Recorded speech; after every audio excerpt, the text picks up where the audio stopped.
দখলদার ইসরায়েলি বাহিনী এবং ফিলিস্তিন পুরোদমে যুদ্ধ চলছে, যার জেরে পৃথিবী এখন তৃতীয় বিশ্বযুদ্ধের দ্বারপ্রান্তে।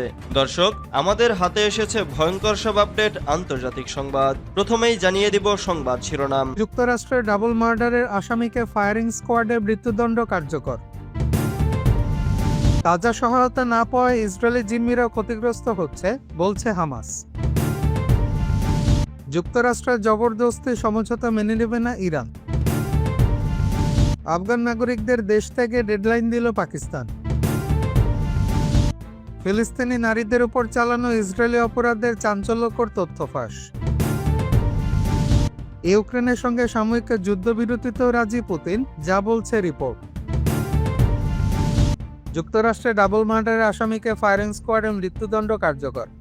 যুক্তরাষ্ট্রের সাউথ ক্যারোলাইনা অঙ্গরাজ্যে ডাবল মার্ডারের এক আসামিকে ফায়ারিং স্কোয়াডে মৃত্যুদণ্ড কার্যকর করা হয়েছে। এর আগে এখন থেকে 15 বছর আগে এভাবে অপর এক আসামির মৃত্যুদণ্ড কার্যকর করা হয়েছিল। প্রতিবেদন মতে, সাবেক প্রেমীয় বাবা মাকে বেসবল ব্যাট দিয়ে হত্যার দায়ে দোষী সাব্যস্ত ব্র্যাড সিগবন নামে এক আসামির গুলি করে মৃত্যু নিশ্চিত করা হয়। সাউথ ক্যারোলাইনা কারাগারের মুখপাত্র ক্রিস্টি শেইন জানান, অঙ্গরাজ্যের রাজধানী কলম্বিয়ায় ব্রড রিভার কারেকশনাল ইনস্টিটিউটে 3 সদস্যের ফায়ারিং স্কোয়াড ব্র্যাড সিগবনের মৃত্যুদণ্ড কার্যকর করে। শেইন আরো বলেন, শুক্রবার 7 মার্চে স্থানীয় সময় সন্ধ্যা 6:05 তার মৃত্যুদণ্ড কার্যকর করা হয়। 6:08 একজন চিকিৎসক সিগবনকে মৃত ঘোষণা করেন। বুলেট প্রুফ কাচের আড়াল থেকে মৃত্যুদণ্ড প্রত্যক্ষ করে সাংবাদিকরা। তারা জানান, সিগবন একটি কালো জাম্পস্যুট পরেছিলেন এবং তার হৃৎপিণ্ড বরাবর কাগজ বা কাপড় দিয়ে তৈরি একটি নিশানা করা হয়। তাকে মৃত্যুদণ্ডের নির্ধারিত চেয়ারে বেঁধে রাখা হয়েছিল। সিগবনের আইনজীবী জেরাল্ড বো কিং চূড়ান্ত বিবৃতি পাঠ করেন। ওই বিবৃতিতে সিগবন বলেন, মৃত্যুদণ্ড ঠেকানোর প্রচেষ্টায় যেসব খ্রিস্টান সহকর্মী সহায়তা করেছেন তাদের প্রতি ভালোবাসা জানাতে চান তিনি। এরপর সিগবনের মাথায় কালো টুপি পরিয়ে দেওয়া হয়। প্রায় 2 মিনিট পর ফায়ারিং স্কোয়াড প্রায় 15 ফুট দূর থেকে একটি দেয়ালের ফাটল দিয়ে রাইফেল দিয়ে গুলি করে। সাউথ ক্যারোলাইনা সংশোধন বিভাগের স্বেচ্ছাসেবকেরা ফায়ারিং স্কোয়াডে ছিলেন। সিগবন 2001 সালে তার সাবেক প্রেমিকাতে বন্দুকের মুখে অপহরণের আগে তার বাবা মা ডেভিড ও গ্ল্যাডিস লার্ককে বেসবল ব্যাট দিয়ে পিটিয়ে হত্যা করেন। এই হত্যাকাণ্ডের জন্য তাকে দোষী সাব্যস্ত করা হয়। আদালতে দোষ স্বীকার করে সুপ্রিম কোর্টের কাছে শেষ মুহূর্তে মৃত্যুদণ্ড স্থগিত রাখার আবেদন করেছিলেন, কিন্তু তা প্রত্যাখ্যান করা হয়েছিল। সাউথ ক্যারোলাইনা গভর্নর হেনরি ম্যাকমাস্টারও তার ক্ষমার আবেদন প্রত্যাখ্যান করেন। এরপর কিভাবে মৃত্যুদণ্ড কার্যকর করা হবে, সিগবনকে তা বেছে নেওয়ার সুযোগ দেওয়া হয়। প্রাণঘাতী ইনজেকশন, ফায়ারিং স্কোয়াড কিংবা বৈদ্যুতিক চেয়ারের মধ্যে তিনি ফায়ারিং স্কোয়াড বা গুলি করে মৃত্যুদণ্ড বেছে নেন। যুক্তরাষ্ট্রের সর্বশেষ ফায়ারিং স্কোয়াডে মৃত্যুদণ্ড কার্যকর করা হয়েছিল 2010 সালে ইউটা অঙ্গরাজ্যে। যুক্তরাষ্ট্রের জবরদস্তি সমঝোতা মেনে নেবে না ইরান। ইরানকে অন্যায় আধিপত্য দেখিয়ে সমঝোতার টেবিলে বসানো যাবে না বলে দাবি করেছেন দেশটির সর্বোচ্চ নেতা আয়াতুল্লাহ আলী খামেনি। ইরানের পারমাণবিক কর্মসূচি নিয়ে যুক্তির জন্য যুক্তরাষ্ট্রের চিঠি পাঠানোর ঘোষণার পর শনিবার 8 মার্চ কথা বলেছেন তিনি। ব্রিটিশ বার্তা সংস্থা রয়টার্স খবর জানিয়েছে। শীর্ষ কর্মকর্তাদের সঙ্গে বৈঠকের সময় সর্বোচ্চ নেতা বলেছেন, ওয়াশিংটনের পক্ষ থেকে আলোচনা প্রস্তাবের নেপথ্যে রয়েছে তাদের দাবি দেওয়া ইরানের উপর চাপিয়ে দেওয়ার আকাঙ্ক্ষা। খামেনিকে উদ্ধৃত করে দেশটির রাষ্ট্রীয় সংবাদ মাধ্যমে বলা হয়েছে, কিছু দেশ আছে যারা আলোচনার নামে আসলে নিত্য নতুন দাবি দেওয়া চাপানোর ফন্দি খুঁজে বেড়ায়। আমাদের পারমাণবিক কর্মসূচিতে তাদের আবদার সীমাবদ্ধ থাকবে না। তেহরান তাদের ইচ্ছা পূরণের সুযোগ দেবে না। বক্তব্যে কোথাও সরাসরি মার্কিন প্রেসিডেন্ট ডোনাল্ড ট্রাম্পের কথা উল্লেখ করেননি তিনি। ফক্স নিউজকে ট্রাম্পের দেওয়া সাক্ষাৎকারের জবাবে সম্ভবত এই কথা বলেছেন খামেনি। মার্কিন প্রেসিডেন্ট বলেছিলেন, ইরানকে বাগে আনার জন্য তার সর্বোচ্চ চাপ প্রয়োগ কার্যক্রম চলমান থাকবে। বিশ্ব অর্থনীতি থেকে তেহরানকে একঘরে করে তাদের তেল রপ্তানিকে শূন্যের কোঠায় নামিয়ে আনা হবে। মার্কিন প্রেসিডেন্ট আরও বলেছেন, ইরানকে সামলানোর কেবল 2টি উপায় আছে, হয় তাদের সামরিক উপায়ে সহায়তা করতে হবে, নতুবা পারমাণবিক অস্ত্র অর্জনের আকাঙ্ক্ষা বাদ দিয়ে চুক্তি করতে হবে। ইরান সবসময় দাবি করে এসেছে, অস্ত্র তৈরির জন্য নয় বরং শান্তিমূলক কার্যক্রমের জন্য তাদের পারমাণবিক কর্মসূচি চলমান আছে। জবরদস্তির বিরুদ্ধে ইরান মাথা নত করবে না দাবি করে খামেনি বলেছেন, দেশের প্রতিরক্ষা সক্ষমতা, ক্ষেপণাস্ত্রের পাল্লা ও আন্তর্জাতিক প্রভাবের মতো বিষয় নিয়ে তারা চাপ প্রয়োগ করছে। তাদের এসব দাবি ইরান কোনোভাবেই মেনে নেবে না। ক্ষেপণাস্ত্র কর্মসূচিকেও কেবল আত্মরক্ষামূলক বললেও তাদের এই দাবিকে খুব একটা পাত্তা দেয় না পশ্চিমা বিশ্ব। তাদের দৃষ্টিতে অস্থিতিশীল মধ্যপ্রাচ্যে ইরানের অস্ত্র হুমকি বই কিছু নয়। সাম্প্রতিক মাসগুলোতে ইরান তার সামরিক সক্ষমতা বৃদ্ধির অংশ হিসেবে প্রথমবারের মতো ড্রোনবাহী জাহাজ এবং একটি ভূগর্ভস্থ নৌঘাটির ঘোষণা দিয়েছে, যা যুক্তরাষ্ট্র ইসরায়েলের সঙ্গে দেশটির ক্রমবর্ধমান উত্তেজনার ইঙ্গিত দেয়। গাজা সহায়তা না পাওয়ায় ইসরায়েলি জিম্মিরাও ক্ষতিগ্রস্ত হচ্ছে, বলছে হামাস। হামাস শনিবার ইসরায়েলের বিরুদ্ধে সম্মিলিত শক্তির যুদ্ধাপরাধ করার অভিযোগ তুলেছে। কারণ টানা সপ্তম দিনের মতো গাজায় মানবিক সহায়তা প্রবেশ বন্ধ রয়েছে। ফিলিস্তিনি সংগঠনটি জানিয়েছে এতে গাজায় এখনো আটক থাকা ইসরায়েলি জিম্মিরাও ক্ষতিগ্রস্ত হচ্ছে। ইসরায়েল গত রবিবার ঘোষণা করে ফিলিস্তিনি যোদ্ধারা যুদ্ধাপরাধের মেয়াদ বাড়ানোর শর্ত মেনে নেওয়া পর্যন্ত গাজায় ত্রাণ প্রবেশ করতে দেওয়া হবে না। এই যুদ্ধবিরতি 15 মাসেরও বেশি সময় ধরে চলা সংঘাত অনেকাংশে থামিয়ে রেখেছিল।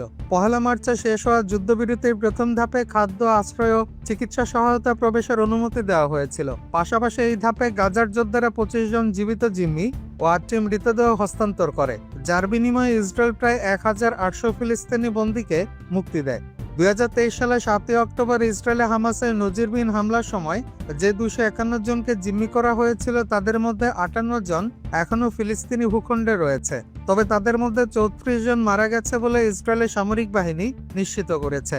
ইসরায়েল যুদ্ধবিরতির প্রথম ধাপের মেয়াদ মধ্য এপ্রিল পর্যন্ত বাড়াতে চাইলেও হামাস দাবি করেছে এই প্রক্রিয়া যেন যুদ্ধ স্থায়ীভাবে শেষ করার পথে এগিয়ে যায়। হামাস শনিবার এক বিবৃতিতে অভিযোগ করে ইসরায়েলি প্রধানমন্ত্রী বেনিয়ামিন নেতানিয়াহু সরকার টানা 7 দিন ধরে 20 লাখেরও বেশি ফিলিস্তিনি নাগরিকের বিরুদ্ধে অনাহার ও মৌলিক জীবনের চাহিদা বন্ধ রেখে সম্মিলিত শাস্তির যুদ্ধাপরাধ করছে। এই অপরাধের প্রভাব কেবল গাজাবাসীর মধ্যে সীমাবদ্ধ নেই, বরং এতে প্রতিরোধ বাহিনীর হাতে আটক থাকা দখলদারদের জিম্মিরাও ক্ষতিগ্রস্ত হচ্ছে, যাদের জন্য খাদ্য, ওষুধ ও স্বাস্থ্যসেবা সংকট তৈরি হয়েছে।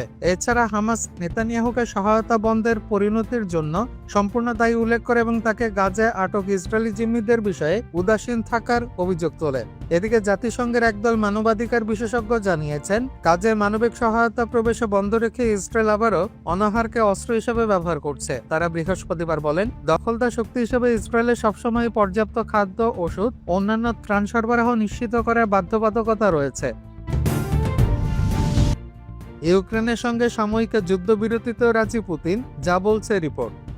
ইউক্রেনে অস্থায়ী যুদ্ধবিরতি নিয়ে আলোচনা করতেও প্রস্তুত রাশিয়া, তবে এর জন্য চূড়ান্ত শান্তি চুক্তির দিকে বাস্তব অগ্রগতি থাকতে হবে। মস্কোর অভ্যন্তরীণ নীতি সম্পর্কে অবগত ব্যক্তিদের বরাতে এমনটাই জানিয়েছে মার্কিন সংবাদ মাধ্যম ব্লুমবার্গ। গত মাসে সৌদি আরবের রিয়াদে মার্কিন কর্মকর্তাদের সঙ্গে রুশ কর্মকর্তাদের এই বিষয়ে আলোচনা হয়েছিল। প্রতিবেদন মতে সেখানে সাময়িক যুদ্ধবিরতির বিষয়ে সিদ্ধান্ত হয়। সেই যুদ্ধবিরতি আগামী দিনে রাশিয়া ইউক্রেনের মধ্যে চূড়ান্ত শান্তি সমঝোতার পথ খুলে দিতে পারে। 3 বছর পর শান্তি ফিরতে পারে পূর্ব ইউরোপে। প্রেসিডেন্ট ডোনাল্ড ট্রাম্প ক্ষমতা আসার পরই 3 বছরেরও বেশি সময় ধরে চলা যুদ্ধের অবসানে রাশিয়ার সঙ্গে সমঝোতার বার্তা দেন ইউক্রেনকে। দেশটির প্রেসিডেন্ট ভলোদিমির জেলেনস্কিকে এ বিষয়ে দ্রুত কূটনৈতিক পন্থা অবলম্বনের পরামর্শ দেন তিনি। কিন্তু ইউক্রেনের প্রেসিডেন্টের অনড় মনোভাব শান্তির পথে বাধা হয়ে দাঁড়াতে পারে। তিনি বলেছেন তিনি শান্তি চান। যুক্তরাষ্ট্র পশ্চিমা বিশ্বকে ইউক্রেনের নিরাপত্তা নিশ্চয়তা দিতে হবে। শুরু থেকে রাশিয়ার প্রতি নরম গরম নীতি নিয়েছেন ট্রাম্প। কখনো তিনি রাশিয়ার পণ্যে আরো শুল্ক আরোপ এবং আরো বিধিনিষেধের হুঁশিয়ারি দিচ্ছেন, কখনো আবার তার মুখেই শোনা যাচ্ছে প্রেসিডেন্ট ভ্লাদিমির পুতিনের ভূয়সী প্রশংসা। শুক্রবারও 7 মার্চ হোয়াইট হাউসে বসে ট্রাম্প জানান পুতিনকে তিনি বিশ্বাস করেন, পুতিন যুদ্ধ থামাতে আগ্রহী। এমনকি তিনি বলেন ইউক্রেনের চেয়ে রাশিয়ার সঙ্গে সমঝোতা করা তার কাছে বেশি সহজ বলে মনে হচ্ছে। অনেকে বলছেন রাশিয়া যদি যুদ্ধবিরতিতে রাজি হয়ও তার একটি শান্তিরক্ষা মিশন স্থাপনের বিষয়ে জোর দেবে। সেই মিশনে কোন কোন দেশ থাকবে তাও চুক্তির শর্তের অন্তর্ভুক্ত করতে চাইতে পারে ক্রেমলিন। ট্রাম্পের রাশিয়া প্রীতি ইউক্রেন তো বটেই, ইউরোপের বন্ধু দেশগুলোর মধ্যে ভীতি সঞ্চার করেছে বলে মনে করছেন বিশেষজ্ঞরা। সে কারণে ওভাল অফিসে জেলেনস্কির সঙ্গে ট্রাম্পের প্রকাশ্য বিবাদের পর ইউরোপের বহু দেশ ইউক্রেনের পাশে দাঁড়িয়েছে। তাদের আশঙ্কা রাশিয়ার সঙ্গে চুক্তি করতে ইউক্রেনকে বাধ্য করবেন ট্রাম্প, তাই ইউরোপের অধিকাংশ দেশ চাইবে না। জেলেনস্কির সঙ্গে বাকবিতণ্ডার পর ইউক্রেনের সামরিক সাহায্য স্থগিত করে দিয়েছেন ট্রাম্প। এরপর কিয়েভকে গোয়েন্দা তথ্য সরবরাহ বন্ধ করেছে তার দেশ। ফিলিস্তিনি নারীদের উপর চালানো ইসরায়েলি অপরাধের চাঞ্চল্যকর তথ্য ফাঁস। ফিলিস্তিনি নারীদের উপর চালানো বর্বর ইসরায়েলি বাহিনীর চাঞ্চল্যকর অপরাধের পরিসংখ্যান প্রকাশ করেছেন গাজায় ফিলিস্তিনি সরকারের তথ্য দপ্তরের প্রধান। আন্তর্জাতিক নারী দিবস উপলক্ষে তিনি এক প্রতিবেদনের মাধ্যমে এই পরিসংখ্যান জানান। প্রতিবেদন অনুযায়ী 2023 সালে 7 অক্টোবর থেকে 2025 সালে 19 জানুয়ারি পর্যন্ত দখলদার ইসরায়েলিদের হাতে 12,316 জন ফিলিস্তিনি নারী শহীদ হয়েছেন। এ সময়ের মধ্যে 13,901 জন ফিলিস্তিনি নারী তাদের স্বামী এবং সংসারে উপার্জনকারী অভিভাবককে হারিয়েছেন। ফিলিস্তিনি সরকারের তথ্য দপ্তর জানায়, এছাড়া 17,000 ফিলিস্তিনি মা তাদের সন্তানদের হৃদয় বিদারক শাহাদাতে সাক্ষী হয়েছেন। এমনকি ইসরায়েলি হামলায় 2,000 ফিলিস্তিনি নারী ও মেয়ে প্রতিবন্ধী হয়েছেন এবং অঙ্গহানি শিকার হয়েছে। এছাড়া দখলদার ইসরায়েলের কারাগারে অসংখ্য ফিলিস্তিনি নারী বন্দী অত্যাচার ও নির্যাতনের শিকার হয়েছেন। কিন্তু আশ্চর্যজনক ব্যাপার হলো, নারী অধিকার সংগঠন কিংবা নারীবাদী আন্দোলনগুলো ইহুদিবাদী ইসরায়েল এসব অপরাধের বিরুদ্ধে কার্যকর কোনো পদক্ষেপ নেয়নি, এমনকি আওয়াজও তোলেনি। আফগান নাগরিকদের দেশ থেকে ডেডলাইন দিল পাকিস্তান।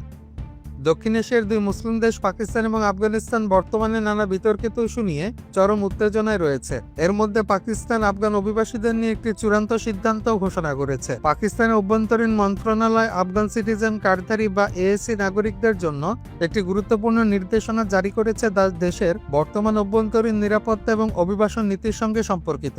মন্ত্রণালয়ের নির্দেশনা অনুযায়ী 31 মার্চ 2025-এর মধ্যে আফগান সিটিজেন কার্ডধারী বা এএসি নাগরিকদের পাকিস্তান ত্যাগ করতে হবে। যদি তারা এই সময়সীমার মধ্যে দেশ ত্যাগ না করেন, তবে 1 এপ্রিল 2025 থেকে তাদের ফেরত পাঠানোর প্রক্রিয়া শুরু হবে।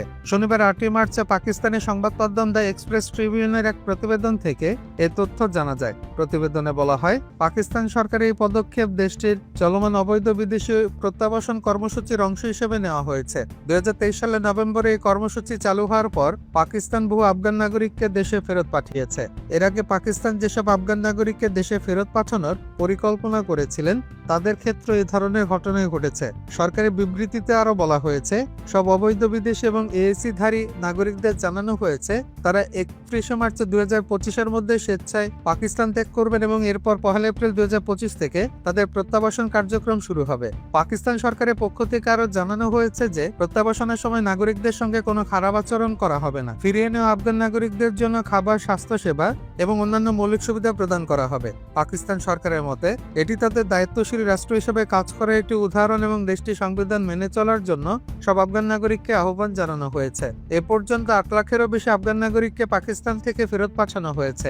এর আগে পাকিস্তান 2023 সালের নভেম্বরে অভিযান শুরু করেছে। দেশটির তথ্য মতে এখনো পাকিস্তানে আনুমানিক 30 লাখ আফগান নাগরিক অবস্থান করছেন।